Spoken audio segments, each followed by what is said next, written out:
different things in. That's right. They're all different everywhere you go. I haven't got a lid because I've got my lid over here. Pop my lid on. Yes. Have I got salt in my water or not? I don't know. I put it in there. I'll get the salt. Hello, welcome to the kitchen. I'm Bryony. And my name's Tracy, and today we're going to be cooking a beautiful Pan-Asian chicken laksa for you. Yeah, we say Pan-Asian because it's our chicken laksa. Yes, it's our it is our version, chicken and laksa. every area has different versions of it. So if you're watching us live, please hit the like button so that we know that you're there. You can comment in the below, or you can also ask questions as we're going along, because we'd love to know that you're watching, and we can certainly answer your questions live as we're going along, so you can get your questions answered immediately. How fab is that? Amazing. Direct from MOT Technology. HQ. So Pan-Asian chicken laksa, as Bryony was saying, we call it that because we've sort of made our own version up that we can make it at home with a lot of all the fabulous components from laksas all over Southeast Asia, really. That's right. So I'm going to start off with some beautiful chicken stock. May I compliment you, Bryony Carter, on your beautiful chicken stock? Thank you so much. As I lifted off the lid, Bryony made this stock for this, and it smells absolutely amazing. I love, you've got some colour in there as well, because you've actually cooked the bones off, like roasted the bones. You can use commercial chicken stock if you want to, make it much quicker, obviously, but if you're a stock making person like we are, or people like we are, then you might have some stock already in the freezer, so it makes it really super, Yeah, we super freeze healthy. it in 500-gram bags, so we've got a litre of chicken stock there. Litre of chicken stock. So I'm going to add a kaffir lime leaf. So these are available from Asian supermarkets. You can get them frozen, or you can grow a tree. Or in Tracy's garden. Yeah, very, very easy to grow. And for this, I'm going to, as we say in class, slip my breasts into the warm stock here. Tracy says that. Yeah, okay. So I'm going to pop the chicken into the warm stock here, and I'm going to poach this. So this is perfect because it's just about covering the chicken. I'm going to put a little cartouche on it. Just to hold the chicken in the heat. That's right. So poaching is just a gentle heat, and so not even sort of simmering. These are my simmering fingers, and these are my boiling fingers. So that's the bubbles. Thanks. So just gentle. You can do it with us at home. Yeah, it's like a warm bath at home. It is like for your breasts. There's my cartouche. Excellent. So that's going to hold the chicken under the liquid, and poaching it in the chicken stock is going to give it flavour. We're going to be using the chicken stock in the laksa. I am going to show you how to clean a coriander root. I've started chopping up the stems. I've picked the leaves for the garnish. And just to use the roots, so we're using the whole of the plant, the stalks, the roots, the leaves, all at different stages of the cooking.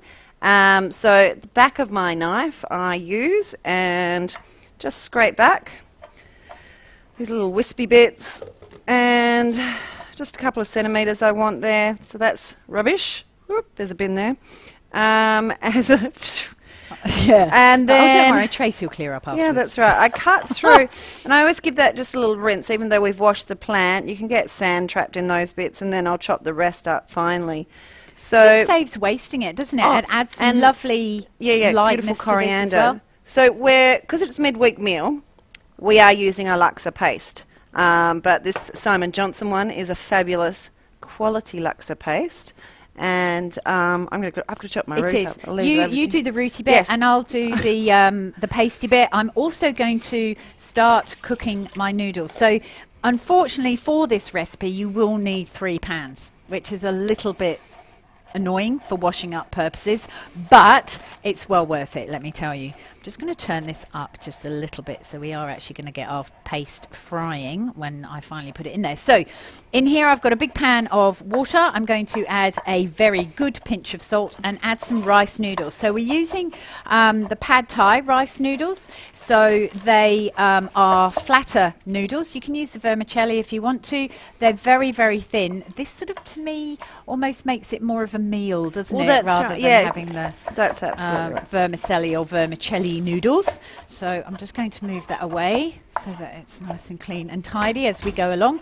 So I'm heating the wok because the wok's a really good size pan to be able to cook all this in. I'm going to make sure that these are coming up to the boil fairly quickly. Being rice noodles, they are fairly starchy, so we want to get these boiling fairly quickly, otherwise so they'll that's just why start you don't want to cook them together. in. We don't want to cook them in there, A, because the starch will come out in the water, and B, because it will soak up so much of the stock, and we won't actually have an awful lot left as you say, over. quite starchy, so that's why we like to cook them separately. So Bri was quite quick, so all I could tell you about was my noodle schmoodle. So in goes the Laksa paste, but with this, we're actually, as Bri said, because it's a midweek meal, we're actually using a Simon Johnson Laksa paste, and we're using 100 grams of this, which is the whole jar, which is actually really quite good. I do like the Simon Johnson Laksa paste. You can buy it from lots of different good food stores, and I know here in Perth, Simon Johnson shop is in Subiaco, so you can go and get it from there, but lots of places actually stock it. Oh, and yeah, keep the jar because it's a handy little jar for things. Little things. Yeah, for little things. Right, I'm just going to turn that up because...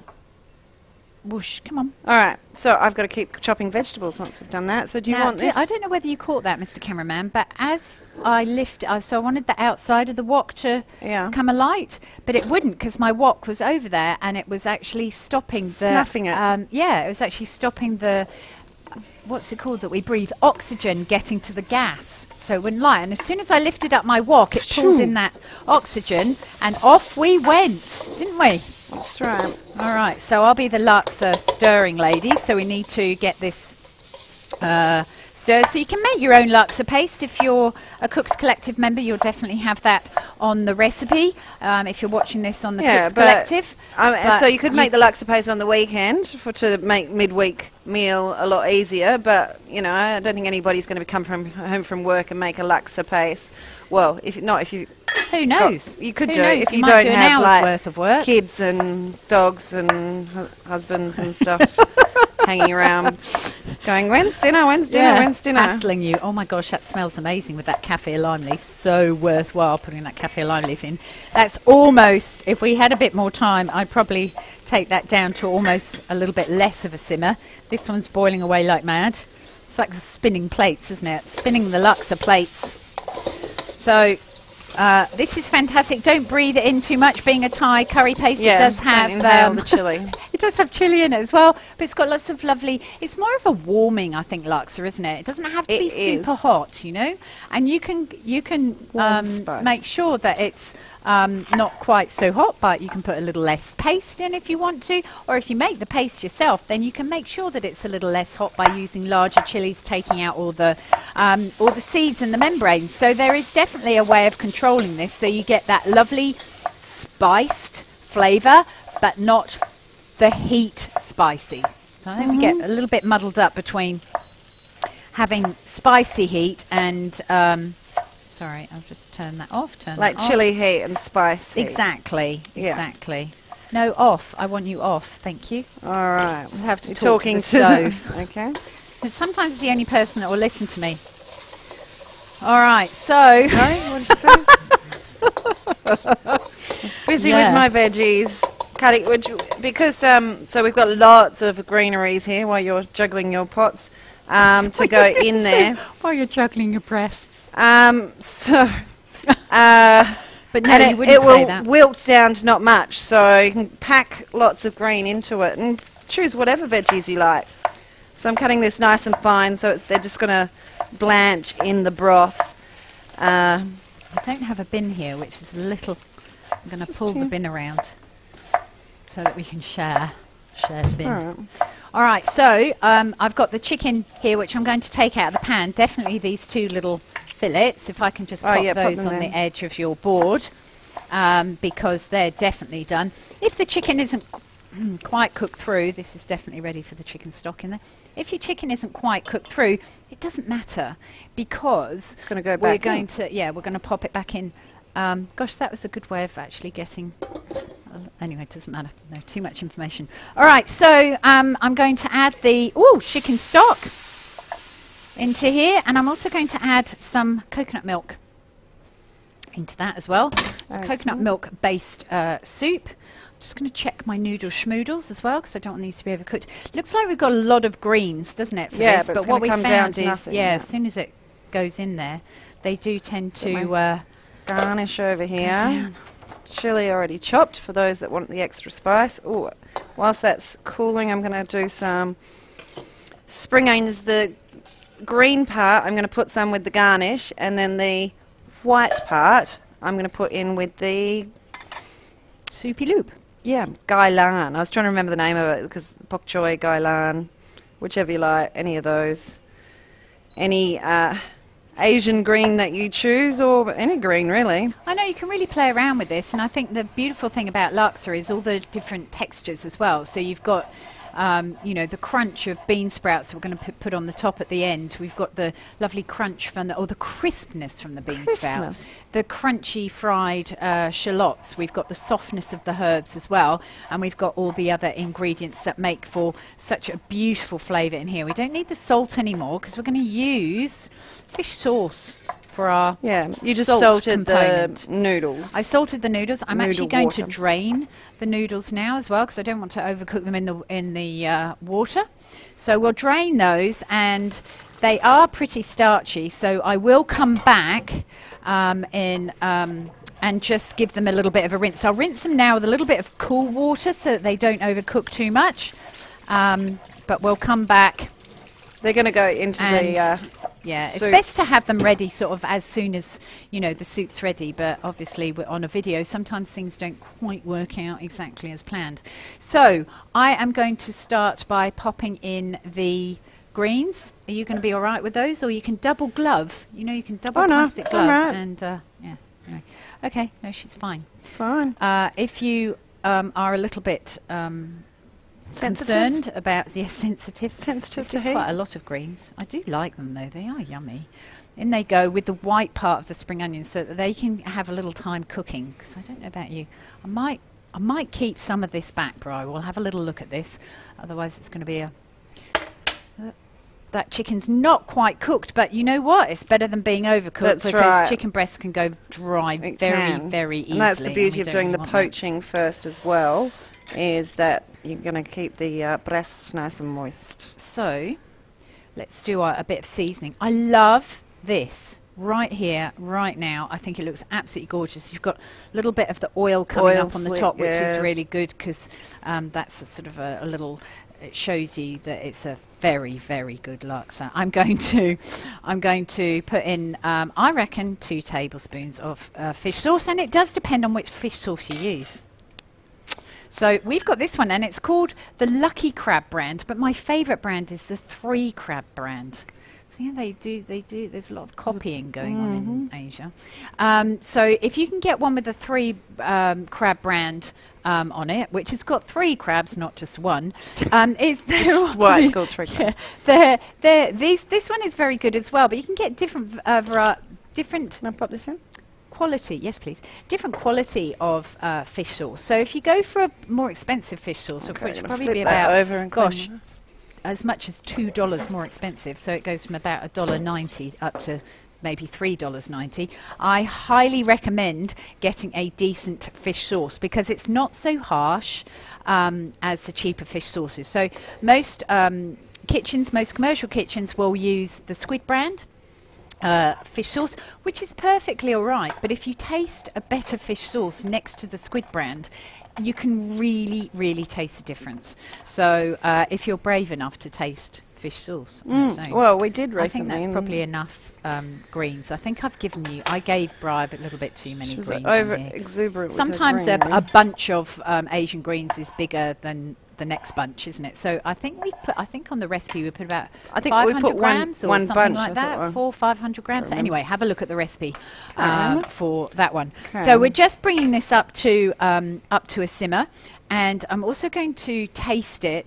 We're going to add some lime juice to this as well, because what we want to do is balance out that sweet, salty, sour.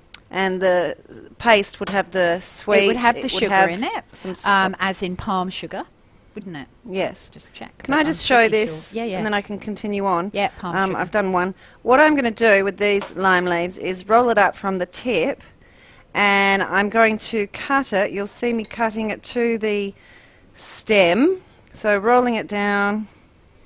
Just put that one aside. Here's one I prepared earlier. And I'm going to just slice that. Doesn't matter if it's not even, you know, hugely fine, because we're going to do a cross chop. For those that have done our knife skills class know exactly what I'm talking about. And you would have done this as well. Oh, the lime, I can smell the leaves. Oh, it really makes a massive difference. I've just got then the stem left, and then I'll do the other one in a moment, but just to show you, bring it together, and I'm going to do our cross chop. So cross, bring it in, and just keep chopping it till it's nice and fine. So that's what I'm doing. It becomes like a powder, really, to go over the top. So if your knife skills need a little bit of practicing, then and you can't quite cut the kaffir lime leaves as thinly as mermaid's eyelashes, for example, and they end up a bit more like giant toenail clippings, then the odd cross chop is the one to get those really nice and fine, because the kaffir lime leaves, they are lime leaves, and they're quite leathery, really, but the fragrance, can you smell it? I'll waft it towards you. The fragrance of the kaffir lime leaves is second to none, so it's really important to be able to put some of those in this laksa. It really takes it from a good laksa to a magnificent laksa. I'm just going to get the teaspoons out, if I may, and we'll give that a little bit of a taste. We've got enough teaspoons for you, so if you want to grab a teaspoon, you can have a little taste as well. That's silly, wasn't it? So the laksa has been simmering away, just cooking. Probably doesn't need to simmer quite so much. We don't want the chicken breast to go too tough in there, Tracy. Okay, yeah, so really it's just wilting the greens and heating through the chicken to finish it off. I'm going to pop the noodles in too. Thought there was something missing. Yeah, just to heat them through. That was my gentle remark. We'll pop the noodles in, won't we, Tracy? Delicious. Oh, yeah, so noodles. I'm going to just see these noodles have come there. Oh, they're not too bad because I have rinsed them, but they just need a little bit of a rinse to loosen up just a little bit. And of course, safety first, put them over a pan, carrying them across the kitchen. Otherwise, it'll probably be me who falls straight on my face or bottom if I slip on the water. So I'm going to heat these noodles through with this, and I'm going to balance out that saltiness, because it does taste nice with the salt. That's not a problem. It's just quite Have you done beautiful. Lime yet? I haven't done lime yet, but if you can taste it now if you want to. So taste as you go along, then you understand the layers. Yeah, don't spill laksa in your microphone. Yes. It's salty and it's got potential. It's got potential. But it needs that balance of the lime. And if you like it a bit sweeter, you can always add a little bit of shaved palm sugar if you want to. So I'm going to add, I think it's warm enough. I'm going to turn that off. I'm going to add a couple of, or maybe not a couple. One and a half. I did some wedges. You can squeeze a wedge. Well, I'll taste this first. I know, no double dipping, Brownie. Doesn't matter, it's for us, isn't it? Oh, that's made a huge difference, because now we've got that sort of sourness in there. Much better. I would like a bit more lime in there, but I wouldn't even mind for a little the camera, bit more salt, it's perfect. Let's put a bit more salt in. I'm with you, Bri. On you with that one. So it's really important to be able to taste as you go along and decide what you like. Some people like saltier food. We don't want it to be overly salty. Yeah, so a bit at a time. And I think if you taste it and you go, oh yeah, that's all right, like that, then I think you might need to go a little bit further with that. Is that better? That is better. With that, I'll just put that lime in. That little just because I bit of can. lime. Yeah, so we've got fresh lime for serving as well. And lime always needs to go in once it's turned off, once the heat's turned off, because you'll find that the lime will be a lot fresher, and you'll get a fabulous balance that way. So I'm going to pop some laksa. This makes heaps. So we'll be having it for lunch as well. Laksa in there. Make sure you get some noodles. Look at this, like a wholesome warming meal in 15 minutes. In a bowl. In a bowl. 15 minutes. So Noodles I'm going to put a bit of spring onion on there. I've got the. I'll bring there's this the liner. actually down here so you can see what I'm doing. Spring onion, coriander, bean sprouts, and chili and a good scatterer. shallots, and a wedge. I'll let a few more sprouts because it's a bit nice crunch on top. Lovely. That and the chili is going to make look That's amazing. so pretty, Isn't it? isn't it? Isn't it? Isn't it lovely? Awesome. Are we having this for lunch then? Yeah, I think we've got chopsticks here as well because really it's don't sort forget- of. Oh, don't- don't forget the lime. Oh, chopped all that up. Oh, look at that. Sprinkle. That's going It's to. really good. I love it. I love it. Absolutely delish. A little zhuzh at the end. I think Beautiful. Oh, and it's just. Okay. almost like a cocktail glass with a. It is, isn't it? It's absolutely beautiful. So you can use your chopsticks to make a complete mess. You need a spoon too. And you if definitely you're need a in spoon. somewhere like Oh, Malaysia, you'll need to be slurpy. Slurpy means you're enjoying your meal. I love Slopping that. the noodles all over the place. I love Probably that. don't tell the kids that. That's So I'm going to taste a little bit of this Final taste? delicious soup and a bit of coriander leaf. Oh, oh, with that lime leaf oh yeah. scattered on, and I got a little bit of chili there. It's Awesome. really delicious. Well, we just slurped the soup like that, didn't Oh, we? I You got a bit of slurped the the- noodles as well. Very, very nice. Excellent. Well, I hope you give this one a try at home. So if you've got any questions, pop them in the boxes down below and we will answer those during the week. We hope you've enjoyed this video and you'll come back next week for some more. We're going to be showing you how to bake pastry blind next That's week. right. So we'll be in the dark. No, only Tasty. We'll have a joking. blindfold on you. A So- beautiful roasted vegetable tart. We're going to pop some little goat's cheese in, but there's lots of variations that you can do on a theme. But how to make a really, can I say kick-ass? I've just said it. Kick-ass quiche. So that's next right. week. We will look forward to seeing And you if then. you want to, sorry, just yeah, going to no, say, make your own Laksa paste. Make sure you join on the Cooks the Collective. Cooks Collective, absolutely. So you can make your own Laksa paste. So go to our website and you can join the Cooks Collective online and we'd love to see you in there. So there was something else that I've thought of as well, but I've totally forgotten. See you next week. Thank you very much for watching. We really appreciate you being there when we're live and we love sharing our recipes with you.